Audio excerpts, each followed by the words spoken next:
Hemavathi link canal ಯೋಜನೆ ವಿರೋಧಿಸಿ ಪ್ರತಿಭಟನೆ ನಡೀತಾ ಇದೆ. ಬಿಜೆಪಿ ಜೆಡಿಎಸ್ ಶಾಸಕರ ವಿರುದ್ಧವಾಗಿ ಇದೀಗ ಎಫ್ಐಆರ್ ದಾಖಲಾಗಿದೆ. 2 ದಿನಗಳ ಹಿಂದೆ ನಡೆದಿರುವಂತಹ ಪ್ರತಿಭಟನೆ ಇದು. ಕಾಮಗಾರಿ ಗುತ್ತಿಗೆ ಪಡೆದ ಕಂಪನಿ ದೂರಿನ ಮೇರೆಗೆ ಇದೀಗ ಎಫ್ಐಆರ್ ದಾಖಲಾಗಿದೆ. ಬಿಜೆಪಿ ಮುಖಂಡ ದಿಲೀಪ್ ಕುಮಾರ್ ಪ್ರಮುಖ ಆರೋಪಿ ಇದರಲ್ಲಿ. ಹಾಗೆ ಬಿಜೆಪಿ ಮುಖಂಡ ಬಾಟರಂಗೇಗೌಡ A2, ಶಾಸಕ ಸುರೇಶ್ ಗೌಡ A3, ಭಗತ್ ಕ್ರಾಂತಿ ಸೇನೆಯ ಚೇತನ್ A4, ಸ್ವಾಮೀಜಿಗಳು A5 ಅಲ್ಲದೆ ಇತರರ ವಿರುದ್ಧ ಕೂಡ ಎಫ್ಐಆರ್ ದಾಖಲಿಸಿದ್ದಾರೆ ಪೊಲೀಸರು. ಇನ್ಸ್ಪೆಕ್ಟರ್ ಪುರುಷೋತ್ತಮ್ ದೂರಿನ ಮೇರೆಗೆ ಎಫ್ಐಆರ್ ದಾಖಲಾಗಿದೆ. ಪುರುಷೋತ್ತಮ್ ತುಮಕೂರಿನ ತಿಲಕ್ ಪಾರ್ಕ್ ಇನ್ಸ್ಪೆಕ್ಟರ್ ಇವರ ದೂರಿನ ಮೇರೆಗೆ ಎಫ್ಐಆರ್ ಅನ್ನು ದಾಖಲಿಸಲಾಗಿದೆ. ಆಮೇಲೆ ಸ್ವಾಮೀಜಿಗಳು ಅಂತ ಹಾಕಿದ್ದಾರೆ A5 ನಲ್ಲಿ. ಅದು ಯಾರು ಅನ್ನೋದಾಗಿ ಹೆಸರು ಉಲ್ಲೇಖ ಆಗಿಲ್ಲ ಅನ್ನುವಂಥ ವಿಚಾರಗಳು ಕೂಡ ನಿನ್ನೆ ದಿನ ಗೊತ್ತಾಗಿತ್ತು. 2 ದಿನಗಳ ಹಿಂದೆ ಹೇಮಾವತಿ ಲಿಂಕ್ ಕೆನಾಲ್ ವಿರೋಧಿಸಿ ನಡೆದಿರುವಂತಹ ಪ್ರತಿಭಟನೆ. ಹೆದ್ದಾರಿಯನ್ನ ಬಂದ್ ಮಾಡ್ತಾರೆ, ಅದರಿಂದಾಗಿ ಸಾರ್ವಜನಿಕರಿಗೆ ತೊಂದರೆ ಆಯಿತು, ಸಂಚಾರಕ್ಕೆ ಸಮಸ್ಯೆ ಆಯಿತು, ಇವೆಲ್ಲ ಕಾರಣಗಳನ್ನ ಕೊಟ್ಟು ಎಫ್ಐಆರ್ ದಾಖಲಿಸಲಾಗಿತ್ತು. ನೀವು ಒಂದು ಕಡೆಯಲ್ಲಿ ನೋಡ್ತಾ ಇರೋದು ಅವತ್ತಿನ ದಿನ ನಡೆದಿರುವಂತ ಪ್ರತಿಭಟನೆ ಯಾವ ರೀತಿಯಾಗಿತ್ತು, ಪ್ರತಿಭಟನೆಯ ಕಾವು ಹೇಗಿತ್ತು ಅಂತ. ಹೆದ್ದಾರಿಯ ಮೇಲೆ ಟೈರ್ ಅನ್ನ ಹಾಕಿ ಬೆಂಕಿ ಹಚ್ಚಿ ಸುಡ್ತಾರೆ, ಆಮೇಲೆ ಹೆದ್ದಾರಿಯಲ್ಲಿ ಮಲಗಿ ಪ್ರತಿಭಟಿಸ್ತಾರೆ. ಇವೆಲ್ಲವೂ ಕೂಡ ಸಾರ್ವಜನಿಕರಿಗೆ ಸಮಸ್ಯೆ ಆಗಿದೆ, ಜೊತೆಗೆ ಸಾರ್ವಜನಿಕ ಆಸ್ತಿಪಾಸ್ತಿ ನಷ್ಟವಾಗಿದೆ ಅನ್ನೋದು ಕೂಡ ಎಫ್ಐಆರ್ ನಲ್ಲಿ ದಾಖಲಾಗಿದೆ.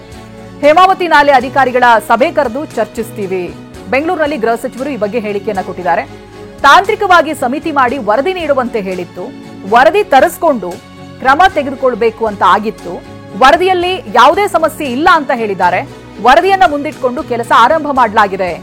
ಒಬ್ಬೊಬ್ಬ ಶಾಸಕರು ಒಂದೊಂದು ರೀತಿ ಮಾತನಾಡ್ತಾ ಇದ್ದಾರೆ.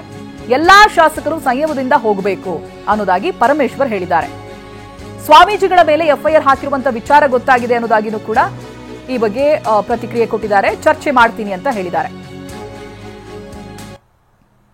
ಸಾಕಷ್ಟು ಸಭೆಗಳನ್ನು ಮಾಡಿದ್ದೀವಿ, DCM ಅವರು ಮಾಡಿದ್ದಾರೆ. ಇದು ತಾಂತ್ರಿಕವಾಗಿ ನಾವು ಸಮಿತಿ ಮಾಡಿ ಸಮಿತಿಯಿಂದ ವರದಿ ತರಿಸ್ಕೊಂಡು ಆನಂತರ ಕ್ರಮ ಮಾಡ್ತೀವಿ ಅಂತ ಹೇಳಿತ್ತು. ಅದರ ಪ್ರಕಾರ ವರದಿ ಬಂದಿದೆ. ವರದಿನಲ್ಲಿ ಕೂಡ ಇದು ಏನು ತೊಂದರೆ ಆಗೋದಿಲ್ಲ ಅಂತ ಹೇಳಿ ವರದಿ ಕೊಟ್ಟಿದ್ದಾರೆ.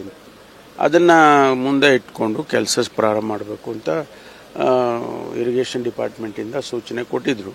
ಹಾಗಾಗಿ ಕೆಲಸ ಪ್ರಾರಂಭ ಮಾಡಿದ್ದಾರೆ. ಈ ಮಧ್ಯೆ ಸ್ವಾಭಾವಿಕವಾಗಿ ಅಲ್ಲಿ ನಮಗೆ ತೊಂದರೆ ಆಗುತ್ತೆ ಅಂತ ರೈತ ಸಮುದಾಯದವರು ಮತ್ತು ವಿಶೇಷವಾಗಿ ಶಾಸಕರುಗಳು ಪ್ರೊಟೆಸ್ಟ್ ಮಾಡಿಸಿದ್ದಾರೆ. ನಾನೀಗ ತುಮಕೂರಿಗೆ ಹೋಗ್ತಾ ಇದ್ದೀನಿ. ಅಲ್ಲಿ ಹೇಮಾವತಿ ಅಧಿಕಾರಿಗಳನ್ನು ಕರೆದು ನಾನು ಚರ್ಚೆ ಮಾಡಿ ಅದನ್ನು ಸರ್ಕಾರಕ್ಕೆ ತಿಳಿಸ್ತೀನಿ.